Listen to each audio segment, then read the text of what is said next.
जय श्री राधा कृष्ण। आज हम सुनेंगे उत्पन्ना एकादशी व्रत की कथा। सूत जी कहने लगे, हे ऋषियों, इस व्रत का वृतांत और उत्पत्ति प्राचीन काल में भगवान कृष्ण ने अपने परम भक्त युधिष्ठिर से कही थी, वही मैं तुमसे कहता हूँ। एक समय युधिष्ठिर ने भगवान से पूछा था कि एकादशी व्रत किस विधि से किया जाता है और उसका क्या फल प्राप्त होता है। उपवास के दिन जो क्रिया की जाती है, आप कृपया करके मुझसे कहिए। ये वचन सुनकर श्री कृष्ण कहने लगे, हे युधिष्ठिर, मैं तुमसे एकादशी के व्रत का महात्म्य कहता हूँ, सुनो।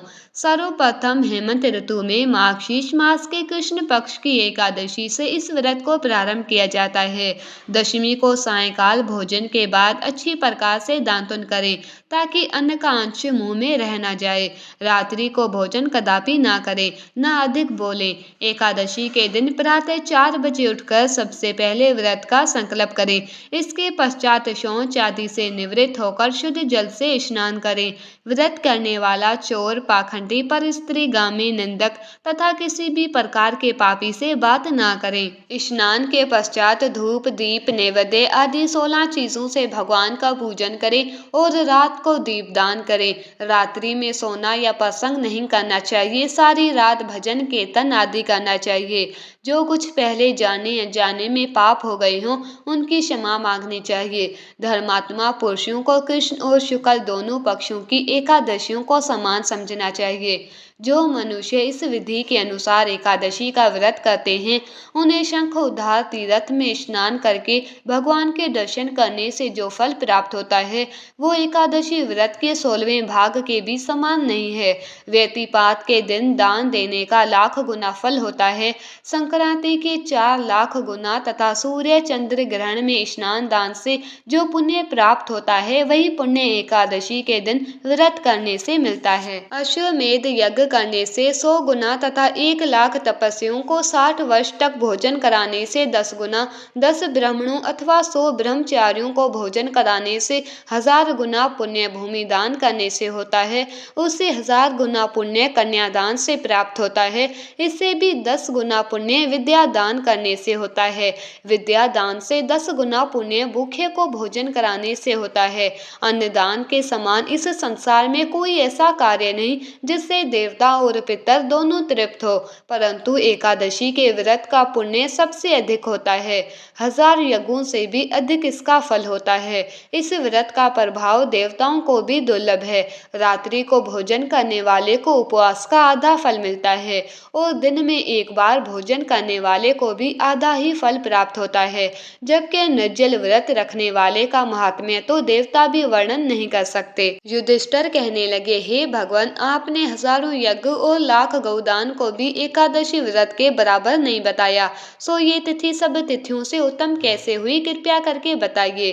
भगवान कहने लगे, हे युधिष्ठिर, सतयुग में मूल नाम का दैत्य उत्पन्न हुआ।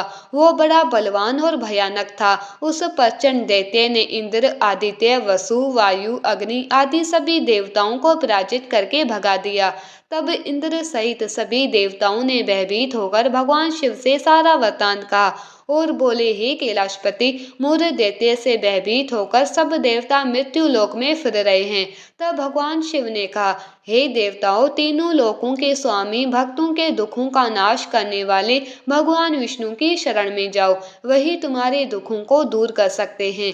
शिव जी के ऐसे वचन सुनकर सभी देवता क्षीर सागर में पहुंचे। वहां भगवान को शयन करते देख हाथ जोड़कर उनकी स्तुति करने लगे कि हे देवताओं द्वारा स्तुति करने योग्य प्रभु, आपको बारंबार नमस्कार है। देवताओं की रक्षा करने वाले मधुसूदन, आपको नमस्कार है। आप हमारी रक्षा करें। दैत्यों से भयभीत होकर हम सब आपकी शरण में आए हैं। आप इस संसार के कर्ता, माता पिता, उत्पत्ति और पालन करता और संहार करने वाले हैं। सबको शांति प्रदान करने वाले हैं। आकाश और पाताल भी आप ही है। सबके पितामह, ब्रह्मा, सूर्य, चंद्र, अग्नि, सामग्री होम आहुति मंत्र तंत्र जप यजमान यज्ञ कर्म कर्ता भोक्ता भी आप ही हैं। आप सर्वव्यापक हैं। आपके सिवा तीनों लोकों में चर तथा अचर कुछ भी नहीं है। हे भगवान, दैत्यों ने हमको जीतकर स्वर्ग से भ्रष्ट कर दिया है और हम सब देवता इधर उधर भागे भागे फिर रहे हैं। आप उन दैत्यों से हम सबकी रक्षा करें। इंद्र के ऐसे वचन सुनकर भगवान विष्णु कहने लगे कि हे इंद्र, ऐसा मायावी दैत्य कौन है जिसने सब देवताओं को जीत लिया है? उसका नाम क्या है? उसमें कितना बल है और किसके आश्रय में है तथा उसका स्थान कहाँ है? ये सब मुझसे कहो। भगवान के ऐसे वचन सुनकर इंद्र बोले, भगवान, प्राचीन समय में एक नाड़ीझंग नामक राक्षस था। उसके महापराक्रमी और लोक विख्यात मूर नाम का एक पुत्र हुआ। उसकी चंद्रावती नाम की नगरी है। उसी ने सब देवताओं को स्वर्ग से निकालकर वहां अपना अधिकार जमा लिया है। उसने इंद्र, अग्नि, वरुण, यम, वायु, चंद्रमा आदि सबके स्थान पर अधिकार कर लिया है। सूर्य बनकर स्वयं ही प्रकाश करता है, स्वयं ही मेघ बन बैठा है और सबसे अजय है। हे असुर नकंदन, उस दुष्ट को मारकर देवताओं को अजय बनाइए। ये वचन सुनकर भगवान ने कहा, हे देवताओं, मैं शीघ्र ही उसका संहार करूंगा। तुम चंद्रावती नगरी जाओ। इस प्रकार कहकर भगवान सहित सभी देवताओं ने चंद्रावती नगरी की ओर प्रस्थान किया। उस समय दैत्य मूरसेना सहित युद्ध भूमि में गरज रहा था। उसकी भयानक गर्जना सुनकर सभी देवता भय के मारे चारों दिशाओं में भागने लगे। जब स्वयं भगवान रणभूमि में आए तो दैत्य उन पर भी अस्त्र शस्त्र आयुध लेकर दौड़े। भगवान ने उन्हें सर्प के समान अपने बाणों से बींध डाला।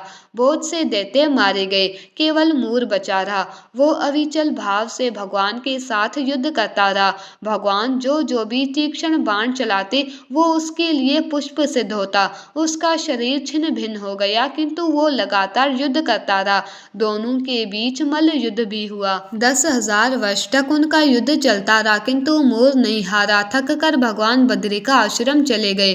वहाँ हेमवती नामक सुंदर गुफा थी। उसमें विश्राम करने के लिए भगवान उसके अंदर प्रवेश कर गए। ये गुफा 12 योजन लंबी थी और उसका एक ही द्वार था। विष्णु भगवान वहां योग निंद्रा की गोद में सो गए। मूर भी पीछे पीछे आ गया और भगवान को सोया देखकर मारने को उद्यत हुआ। तभी भगवान के शरीर से उज्जवल कांतिमय रूप वाली देवी प्रकट हुई। देवी ने राक्षस मूर को ललकारा, युद्ध किया और उसे तत्काल मौत के घाट उतार दिया। श्री हरि जब योग निंद्रा की गोद से उठे तो सब बातों को जानकर उस देवी से कहा कि आपका जन्म एकादशी के दिन हुआ है, अतः आप उत्पन्ना एकादशी के नाम से पूजित होंगी। आपके भक्त वही होंगे जो मेरे भक्त हैं। इसी के साथ मैं उम्मीद करती हूँ आपको ये कथा पसंद आई होगी। अगर पसंद आई तो वीडियो को लाइक करें, शेयर करें और अगर चैनल पर नए हैं तो चैनल को जल्दी से सब्सक्राइब करें। राधे राधे।